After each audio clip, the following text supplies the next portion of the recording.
Welcome to Learning by Association, a podcast that's all about helping associations stay a step ahead with learning. Brought to you by D2L. Every 2 weeks, me and our guests will dive into the role that learning plays in driving associations forward and how it impacts every part of the organization, from recruitment, engagement, and retention to membership models, business strategy, and more. Get ready to learn together, because this is Learning by Association. Welcome to Learning by Association. I'm Mark Jones, your host, and I've got a wonderful guest with me today, Amy Morrisey, the president of Artisan E-Learning. And today we're going to dive into around what associations are doing and how they're offering educational experiences that are accessible.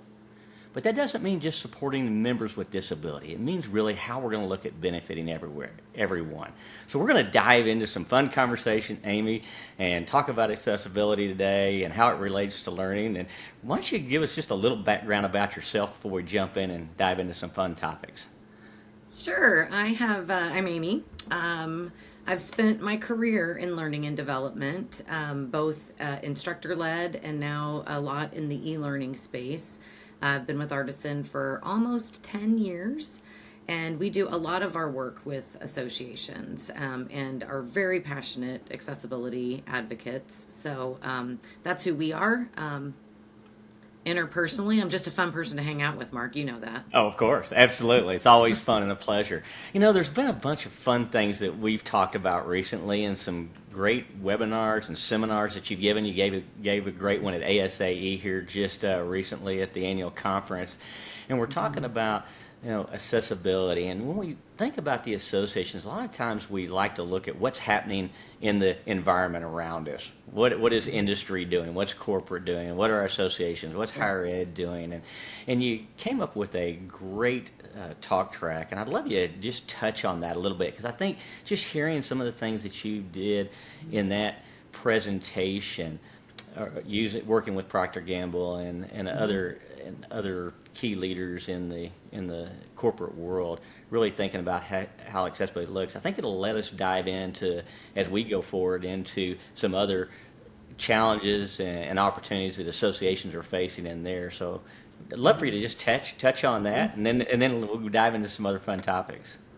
Yeah, thanks for that. We did at ASAE, we did a session called Does Your Learning Have Less Impact Than a Shampoo Bottle? And the undercurrent of it was about accessibility and even kind of a little bit more expansive around diversity, equity, and inclusion.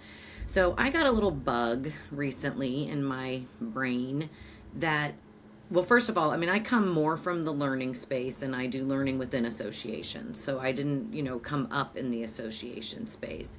But in learning, I always feel like we're kind of a day late and a dollar short on some things that are happening in the world. Sometimes that's because learning gets funded last. Sometimes, I don't know exactly what all the reasons are. But I decided, rather than looking around at how other organizations handle accessibility in learning, I wanted to look at how the world is handling accessibility. Who's at the front end of that? What's happening? So the course, or the session at ASAE, we did case studies. We did Goodwill, Microsoft adaptive controllers for the Xbox. And then we had a partner of ours, Shane Mays, come in, and he is a packaging engineer at Procter & Gamble, and he told a great story about how he navigated this big global organization to create shampoo and conditioner bottles for the Herbal Essences brand. And the shampoo bottle, if you rub your finger along the back side of it, has kind of rough vertical lines. And if you rub your finger across the conditioner, it has softer kind of dotted lines, so horizontal dotted lines versus vertical kind of rough lines. So now if I had a sight impairment, and a sight impairment can be anything from profound blindness to I have soap in my eyes, I can find my shampoo and my conditioner with that. So I really wanted to look at, what is industry doing? What are the, What are the products that are on the market? How are other people serving this community? It's super fun. I mean, I was just yesterday on a call with somebody and we were looking at JanSport backpacks, and they have an adaptive backpack now, and a backpack that's made for the back of a wheelchair as opposed to the back of a person, and adaptive crossbody bags, and how you can get access to them easier. So there's lots of stuff happening outside of associations, outside of learning. And for me, kind of going out there and thinking about the inspiration, thinking about how hard it was to navigate that through Procter and Gamble, but that it was important enough for them to do it, it fires me up. Oh, wow. I don't know if I told I you that can't in that session. imagine. I can't imagine the expense and the time and the effort that an organization in the corporate world like P&G to be able to bring that to market when Hmm. there's no inherent change in value of the product. Exactly, exactly. And in fact, what Shane had to do was modify the bottle itself. Couldn't add to the bottle. So if you think about a shampoo bottle, I don't think much about shampoo bottles. It would be really obvious some things to do. We could add like nodules on the side of a shampoo bottle. That adds plastic to a shampoo bottle. That changes the manufacturing line. There are however many manufacturing lines of that product globally around. That changes the buy of the amount of plastic we need for a little nodule on the side of a bottle. It Yeah. doesn't seem like much, but it's a lot. And in fact, what Shane did was he used lasers. He used a laser that was already in the manufacturing mix. And like if you look at any plastic product, there's that code that nobody knows what it means, Yeah. and the code is what lot number did it come from, what factory. So if you know how to read the code, that's what the code is. Doesn't matter.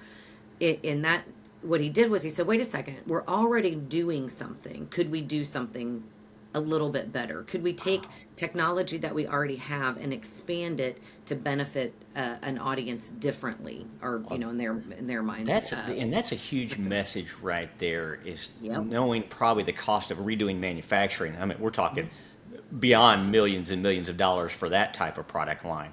And so Right. you think about associations today and other organizations that are dealing with accessibility with limited resources. And even with the resources that P&G had, they couldn't spend that type of money just to Mhm. add something for uh, an audience that really needed that additional component. And how do you do that? Innovative thought. And I think that's what we're going to have as we look in the association industry. Innovative thought of how do we deliver education that's Mhm. available for everyone. And I'd love for you to talk about what you're seeing today in the association industry, and why do we need to worry about accessibility in the Yeah. association? Does it help us reach a bigger audience and a larger audience? Does it allow us to touch on DEI, which accessibility in my mind touches each part of DEI, which is a huge important topic in the way we look at it. And given today that we think about learning in different modalities, where we've got the face-to-face, we've got the asynchronous, the on-demand and online, the blended learning models, I think this is becoming more and more relevant for all of education. How do we Right. deliver education, but how do we deliver it accessible? I mean, I'm not wearing my glasses right now, and the screen is a Yeah. lot blurry to me, right? People that may have working in a profession broken a wrist or something like that and can't use Mhm. their hands, or maybe they do have other more profound disabilities like blindness or Mhm. neurodivergent issues with ADHD or other things of that nature. So I'd love to get your, Dyslexia. some ideas of what that looks like today and what you're Yeah. seeing, and let's walk down that road of maybe some challenge, barriers, and opportunities that will come from that too. Yeah, it's a great question, a big question. Um, I think for me, I I think the first question we have to ask as associations is, um, it's sort of the why question. We have a lot of reasons why not. Yeah. This might cost us too much money, or does it really matter? I don't know how. We never have done this before. But what are the why questions? So you mentioned diversity, equity, and inclusion. That's gotten a lot of play. in the last several years. It's been important forever, but it's gotten a lot of attention globally for organizations and, by extension, associations. But some of that is about, it kind of lives in the land of the right thing to do. I was on a call as we were prepping with Procter & Gamble, and a different associate of theirs who happened to be deaf, hard of hearing, said, people often say one of the barriers that people will throw up, why can't we, or why should we build accessible content? They'll say something like, well, only maybe 8 to 10% of our workforce is even managing through this. And his response was, yeah, 8 to 10% of the workforce that got through a system that is not built for them. But they made it, they got there. What if you built the system for them? What kind of, forget learning, what kind of expansion could we have in really smart, talented people who see the world differently if we could just create systems? So think about this one. How many organizations, association or not, do you see we are an equal opportunity employer? All the time, everybody. All of them. And then you go to try to get a job at that organization, and you maybe get it from, Indeed, and you get to download the PDF of the job description. Absolutely. Job description is not accessible. Of course it's not. But it has a little thing at the bottom that says they're an equal opportunity employer, except for not for me. Right? And I don't mean me, Amy, because I actually, fortunately for myself, haven't had to deal with this. But my sister does. My sister's profoundly blind. Not profoundly blind. She's legally blind, not profoundly blind. So you could be with her, know her, talk to her, and never know this about her. So the other thing in your question was, why should we care? Because it is highly underreported. Highly. Disability is highly underreported. So, and you just said, I don't have my glasses on today, and I'm struggling a bit because I don't have my glasses on. That's not even reportable. You wouldn't need to report that. And yet you're still struggling to do part of your job without an accessible device. Right. Right? Absolutely. So what are people doing? So, well, it's a little difficult for me because at Artisan, we sort of start with WCAG compliance, WCAG compliance, which is the global standard that makes websites accessible.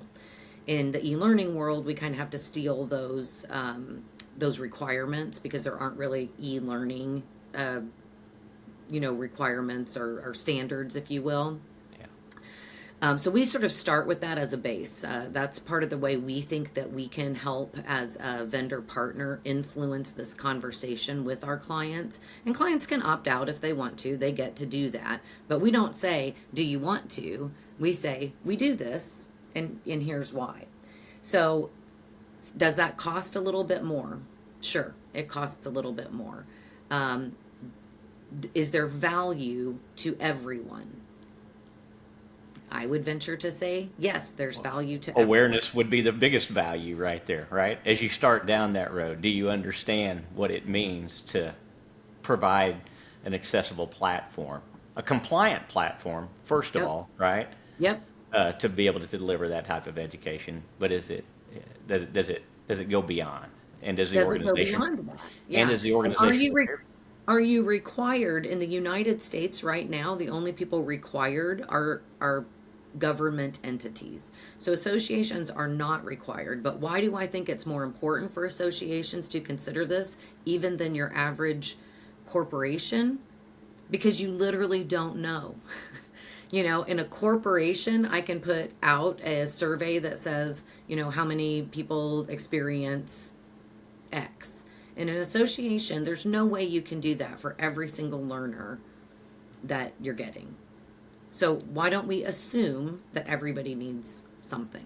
So if I've got 5,000 members, 10,000 members, or 100,000 members, we think about an audience. And today, given that, again, face-to-face, moving into more on-demand and asynchronous type of learning styles, where you are using this digital footprint or a web access to engage in learning, it just makes sense that you would at least consider the foundation of what it Yep. takes to get there and what it takes to move forward in that area. So you can offer this to Yeah. all audiences.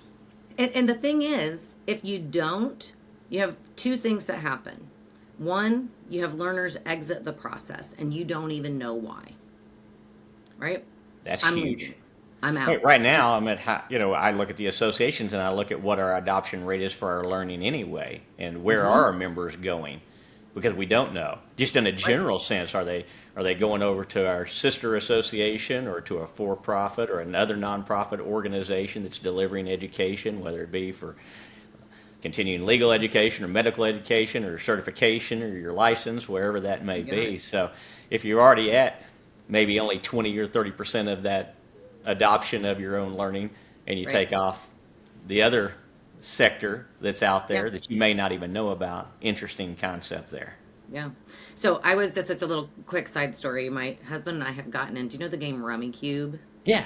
Heard of this game? I'd like never heard of it. Apparently the whole world knew about this game but me, and we played it with some friends and now we're kind of obsessed. So I couldn't sleep the other night and I was like, well, there's got to be an online version. I didn't get enough this evening playing, so I go to get an online version. It was very weird because if you play a game on your phone, it's usually portrait. This one made you play in landscape. All of a sudden I'm like, why are you changing things for me? I stopped playing the game, not because I had any particular accessibility need. I stopped playing the game because the buttons were too big and the buttons were too small and my finger was too big. Right? So I couldn't on my phone function well enough to care enough about this game, and I was out. Like instantly out.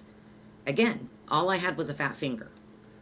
So, when you think about little things you can do to make things more accessible, good night. Can we just make our buttons a bit bigger? Oh, Just buttons bigger. So that helps me and my fat fingers. It helps somebody who has a hard time navigating with a mouse. You mentioned somebody maybe breaks a wrist, I think you said at the beginning, a temporary. Well, I can't navigate my mouse, so now I'm doing it with my non-dominant hand. That big button's going to be really helpful to me. I'm neurodivergent and I need something to focus on. That big button it's just a big button. I'm not even going fully to like all the standards. I'm just saying think about the learners and keeping them, you know? yeah. Anyway, Rummy Cube. No, that's huge. So, and when you think about where the organizations that you interact with, what are they seeing? Is it we don't have the financial resources? We're not really concerned because it's a smaller audience that we may or may not be focused on, or is it really sitting down and mapping out a learning journey and how they're going to deliver education and content to all learners?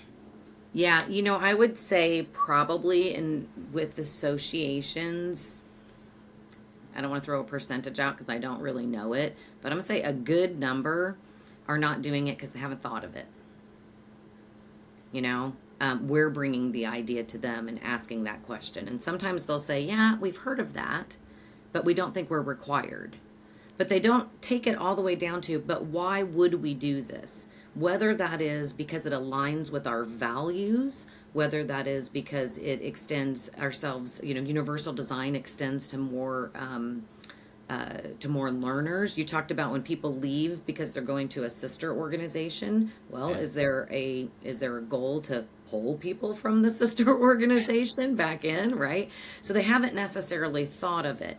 Places where I've seen associations get it, and for it to matter to them, sometimes start with things like a trade association that might want to sell this learning someplace else. So now I want to sell it into maybe a trade school, and that trade school might be a government entity. And like, can I do that? I will tell you, if you want to talk about the cost around accessibility, retrofitting a course that was not built to be accessible will cost you way more than building a good, solid course from the beginning. That's huge to think about that, know that. And you brought up another great point. associations, again, right in the middle now of trying to figure out how do we continue to advance the profession, make it valuable to all of our generational members that we have, from our youngsters that are now into the workforce, that have come out of the colleges and or other schools into the workforce, or just coming out of high school into the workforce. Right. Then you've got your different levels of expertise all the way through. But when we think about how to deliver today in associations, it's about how do we monetize that? Yeah. Membership models are changing. Not everybody wants the traditional membership and pay, where sometimes we gave it away, that learning away, for low cost or free, because it was wrapped into our membership dollars, or expected our sponsors to pay for that type of education and learning. And Sure. if those that are wanting to sell that to colleges, universities, or to other sources because of their intellectual property, because of their expertise and subject matter expertise that they bring to the table because of the industry they serve, how can they advance themselves if there becomes more and more requirement? Yep. You're going, like you said, you're going into the government, you're going into university or colleges. They're expecting beyond the standards in accessibility. Well, and even like, we don't have a lot of this, but we've even had member companies working with an association we work with, and they say, we want that learning, but we want to brand it to our we're a member company. So they go to the association. Can I purchase this? Can I rebrand it? Can I add my own culture pieces to it? Or maybe, a different process or something like that. So great. They say, yeah, no problem. Let's get that. We've got now, a nice non-dues revenue opportunity here. And then the corporation says, oh, wait, it needs to be compliant because that's our culture. Yes. There you go. You know what I mean? It's just, and it doesn't, I'm not saying like, oh, that's happening all the time and beware. But when I go back to the question of, I don't think people are thinking fully about it. I think right now there's a little bit of, it's being talked about a little bit more today than it was even 5 years ago. And so it's sort of looking around like, okay, what is this? Am I supposed to do this? People keep talking about this. What is it? Well, I would imagine, even with just some of the standards that we're dealing with today, and we talk about accessibility on the web, right? Your websites, your mobile responsive pages that you can bring up, your mobile apps that you have there, more and more generational. We're seeing a shift from these large screens that we're looking at right now, and desktops and laptops, down to smaller pad type devices, smaller footprint phone devices, where a lot of that education is being delivered from. And so I can imagine that changes the whole spectrum, not only in accessibility, but also in just design, and not only integrating your design theory, your design strategy, along with your learning strategy and your theory around learning too. It's really hard. One of the things we do a lot when we build is to try to create learner personas, so that, when we get ourselves in the thick of it, and, you got two subject matter experts who also are volunteer board members who are also, big egos, and, how do we resolve their discomfort with one another? If we know that learner and we've built those, learner personas, I think it helps us navigate through things. And what you're talking about is, for associations, has our learner changed? Has that persona changed? And I think in some organizations the answer is a clear yes, and I think in others maybe not so much. But if we understand who they are, how they consume learning, where they consume learning, then we can start building our design for learning. And I think this is, the idea of accessibility is a bit of an overlay to that, to say, and now what? So like, I have young kids, not young kids, I have like teenagers and young 20s. When I say young kids, I was like, they were 4. They run around the house incessantly with AirPods in, and everything they watch has closed captioning. Everything. They're not doing it because they're they can't, see, or they can't hear, or they can't whatever. They're doing it because environmentally it helps them. So they can pop one of those out, have a half a conversation with me, not be able to hear it, still read the word. I mean, they're using it. So who's doing it? How are they doing? What are they about? And really understanding that to the best of our ability helps us create better learning. That's insightful. And I think about a generation that we're going through. And we talk about the future of work. What does learning look like Yeah. in all areas today? And how do we continue to expand the opportunities for everybody that's out there? Right. And when we think about associations, our members we're not talking about the association staff here. I mean, that's part of it. But what we're talking Sure. about is their members and constituents of every industry that we serve in the world, whether it Yeah. be medical or healthcare or legal or automotive or the actual trades, plumbing, Yep. electricity, all the different things that are out there. And I'm sure not knowing the statistics, there may be particular industry sectors which have higher rates, but if you look across all of what we would consider accessibility type issues that are out there, Hmm. it's everybody. What 1 in 4 people? You may have some statistics that are there that have some layer of disability, some in the profound area, some just in the traditional sense of hearing and seeing easily or Yeah. finger size. you know? Man hands. Yeah. Um, So Yeah, in terms of well, statistics, there are lots out there. I tend to not quote them because I can't seem to get a consistent one across, because you can say 1 in 4 have, but how many are in the workforce? How many are reported? What disabilities are we counting when we report?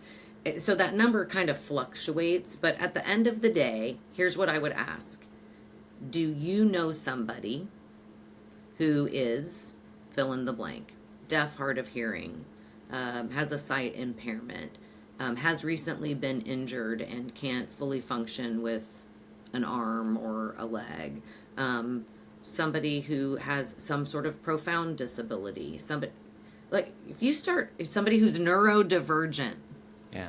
A lot of people don't like know what that means, but I mean, I guess simple things. What learning like dyslexia, ADHD, is that what we mean there? I mean, for our yeah, audience, some people don't. You hear that word and you think of something way out yeah, there, not something that. autism, Yeah, autism. somebody on the autism spectrum. In essence, like we have this notion that we all have a normal, there's this, I hate to use it, but like the normal brain. And so a neurodivergence is something that diverges from that. So Yeah, there's something that makes me think different from whatever this, standard of normal is. You can yeah, tell I don't like that. But is it that like you said, I have a harder time paying attention? Something that the standards, by the way, let me tell you something that I also believe. If the government standard is our highest bar, our bar's too low, because they're not going to get there fast enough. So this whole uh, understanding of and embracing of neurodivergence in the workforce, the standards haven't really caught up. Really, the only real standard in WCAG 2.0 right now is nothing can flash or flicker. That would be for like a person who maybe has epilepsy, and we could be harming them in yeah, our course. One other place where neurodivergence is covered a lot. So maybe I do have ADHD, or maybe I'm a slow processor. A, I'm a good worker, but I need a little more time to take a course. Maybe I'm a slow processor. Maybe I'm injured and I can't move my keyboard as much. So one of the things in the standard is nothing can have a time component to it unless it's legally necessary. uh, And so, like gamification, it's a big thing in learning. And let's all race, and we'll have a timer and a kick and a tick down and a this. And I just took a very large subset of the population and I put them at a disadvantage by my design. Not for gamification by itself, but by that timed element. interesting. Interesting. You See, know? these are the little things that I don't think. When we think of accessibility, think of disability, we think of the extremes, right? Yeah. Going to the I'm in a wheelchair, or I'm blind, or I have no use of my arms or appendages, and so you don't think of just the day to day that's there and that's part of that. So as we look at, you started off when we talked about just what are the kind of the challenges, what are we facing in the associations? The Yeah. first thing you said was just, I think I want to sum it up to awareness, right? We're Yeah. just not really aware. What are the things that we need to be thinking about as an organization, an association? Just kind of maybe a little checklist of here's some things I really need to be thinking about going forward that will help set me up for success in thinking about accessibility from the ground up versus trying to retrofit content or curriculum or something else, like you said, in the back, in the, on the back side of it, thinking about it up front. How can you do it? And like you said, you don't have to be all in 100%, but there may be some standard things that are there that if you don't do these, you don't take these steps, that it could be a long road in retrofitting that content. We know the expense and the time that it takes with that just alone. Yeah, so there's a kind of a couple of questions in there. It's a little tough to answer. So if you said on the awareness side, what are some things we can do? I would really start at the highest levels. I would say as associations or boards are looking at their curriculum overarchingly, can we bring the accessibility question to the table?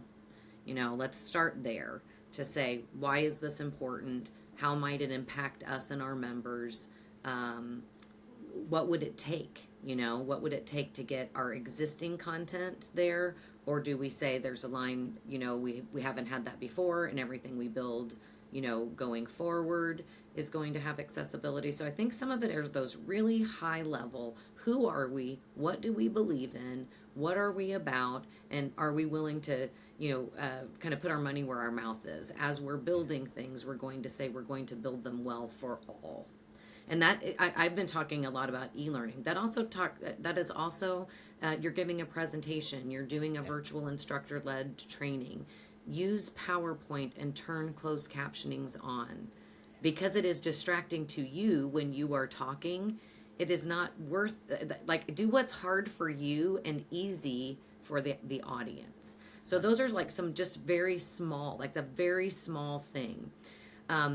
So I would say one is go big, right? Have that big conversation. Okay. And then I would say, are there things that we could do for very, very low cost? They're not going to meet all of the standards, but they're going to make our learning just that much better.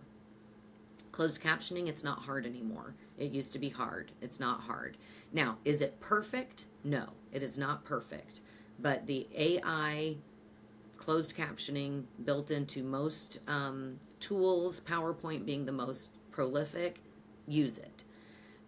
As you're designing things, color contrast. So we didn't talk about this one at all. Oh, that's a big one. We talked about blindness, but we didn't talk about color blindness. Yes. And which is every even one of us, more prevalent. Totally It's prevalent. amazing how many times I've done a presentation, in a classroom style presentation, and I'm describing something on the screen, the red or the green, this is the red button or the red switch and the green switch, and somebody raises their hand and says, I have no idea what you're talking about. Yeah. And you're gesturing your hand back to the screen without a laser pointer or anything else. I can't see that. And so can you describe that as part of the process? And that was one of the first awarenesses I had as somebody that was presenting and not thinking about the audience as I'm describing a component of a.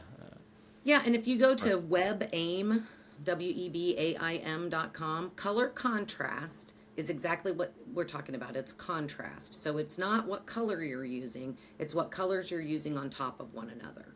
Every one of us has been in a live or a digital class where there's some sort of lime green something with white and we can't, but it's in an infographic and it makes the infographic look pretty. Well, if the infographic looking pretty, but it is not a helpful infographic because a subset of us cannot read it, which would you prefer? Helpful or pretty? Pick helpful. That's the right answer.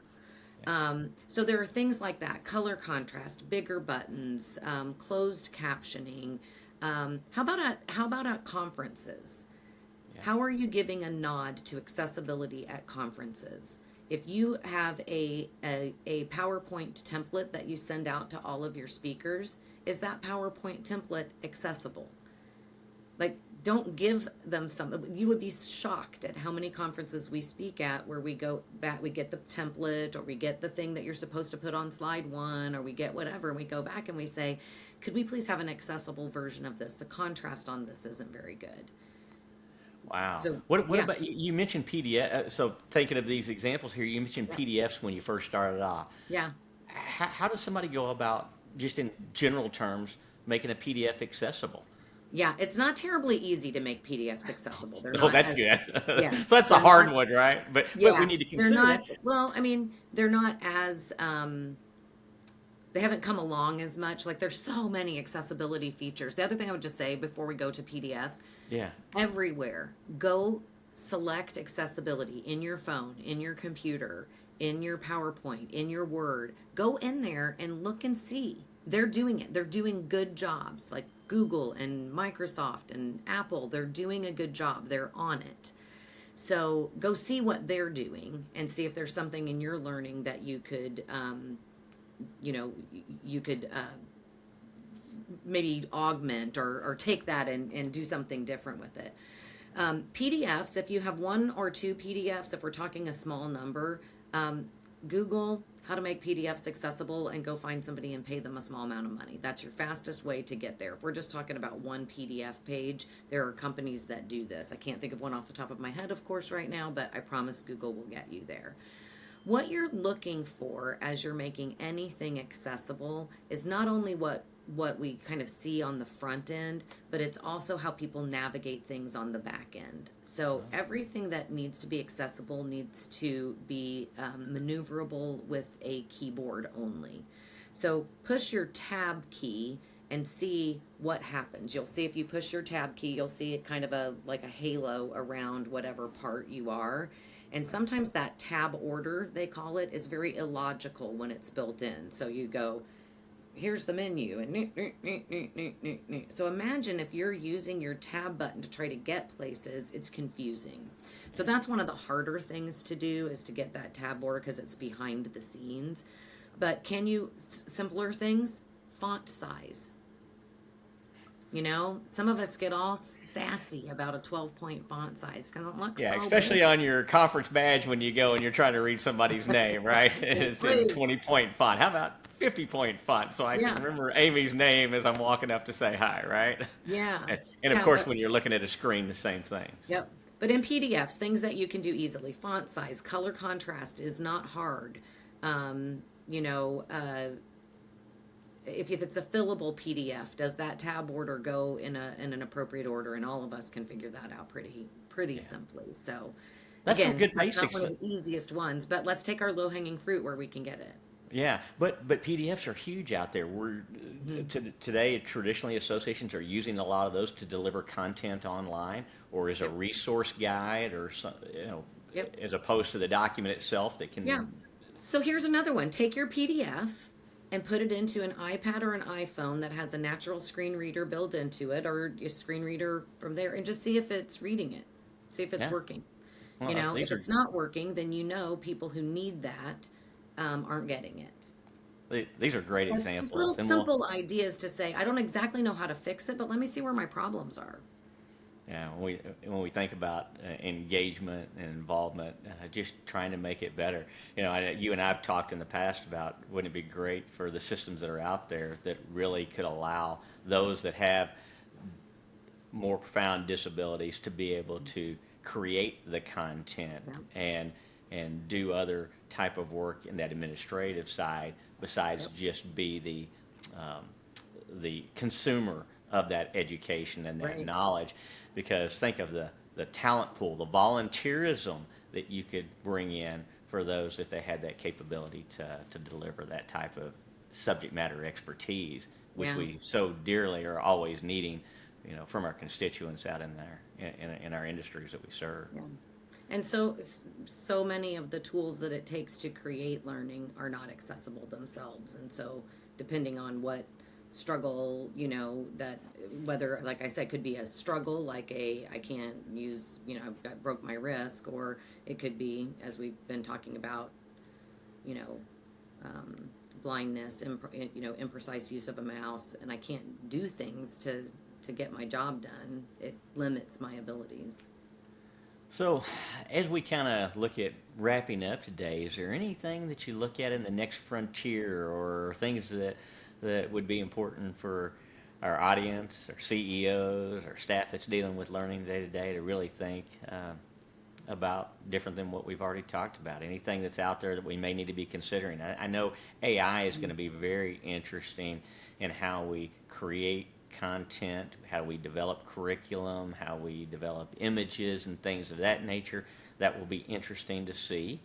Yep. If accessibility standards, as we begin to utilize those tools, is that going to, for our education and learning purposes, is that going to uh, be in formats that come out in that standpoint, or are we going to have to? Yeah. Or maybe that's the thing. Maybe it will give us the opportunity to be faster in creating the content, the curriculum, and now we get to work on the things that have been the hard things to tackle, Yep. like working on making our content truly accessible from that standpoint, Yeah. because we're not having to spend as much time in the creation of it. Maybe that Right. 80-20 rule, right? Now we can do 80% through AI and 20% to validate it, get it right, and everything of that nature. Yeah, I don't I'll know. be curious where AI and accessibility converge.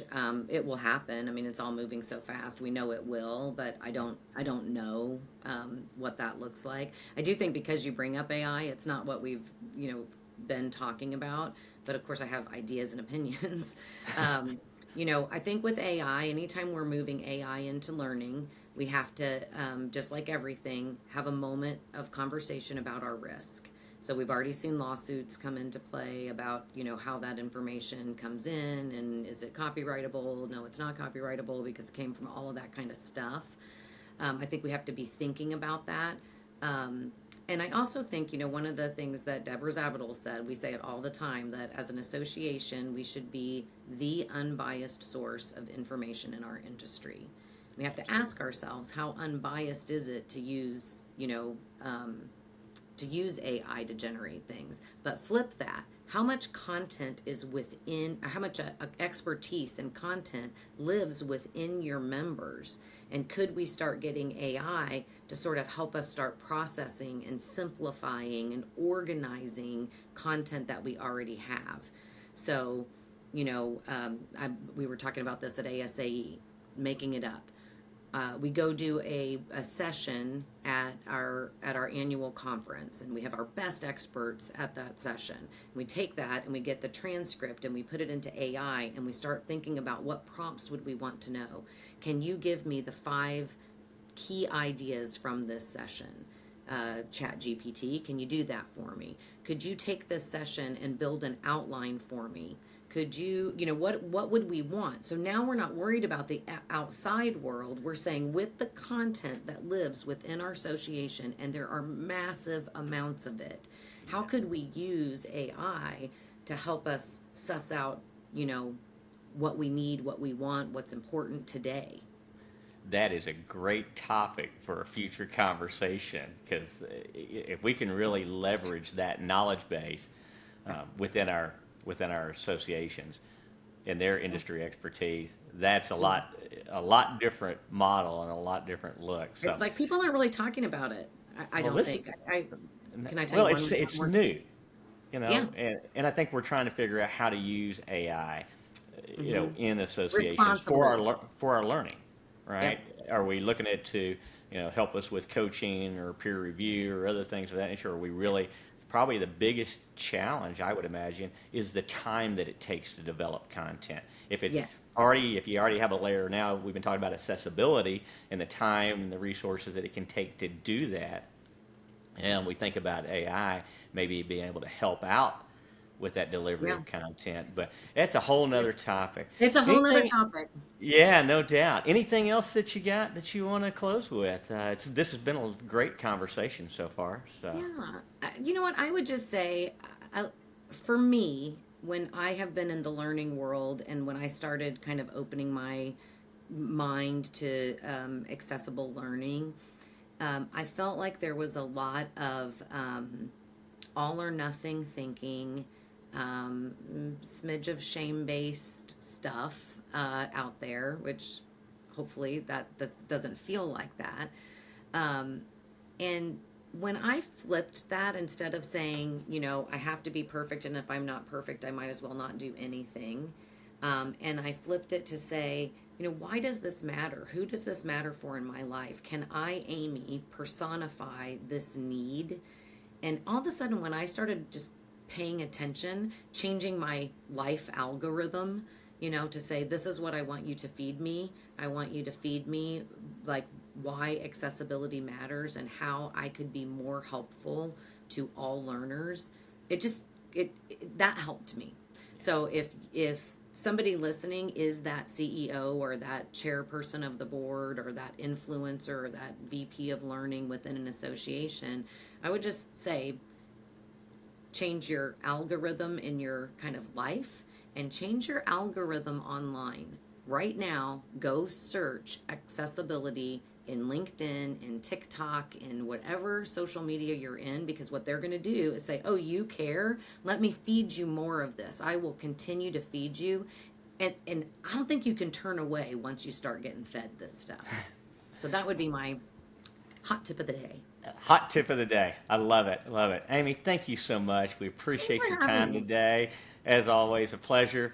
Looking forward to our next conversations. You've been listening to Learning by Association, a podcast that's all about helping associations stay a step ahead with learning.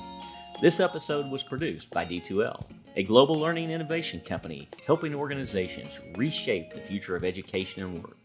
To learn more about our solutions for associations and organizations, please visit us at www.d2l.com. Don't forget to subscribe so you can stay up to date with new episodes. Thanks for joining us, and we'll see you next time.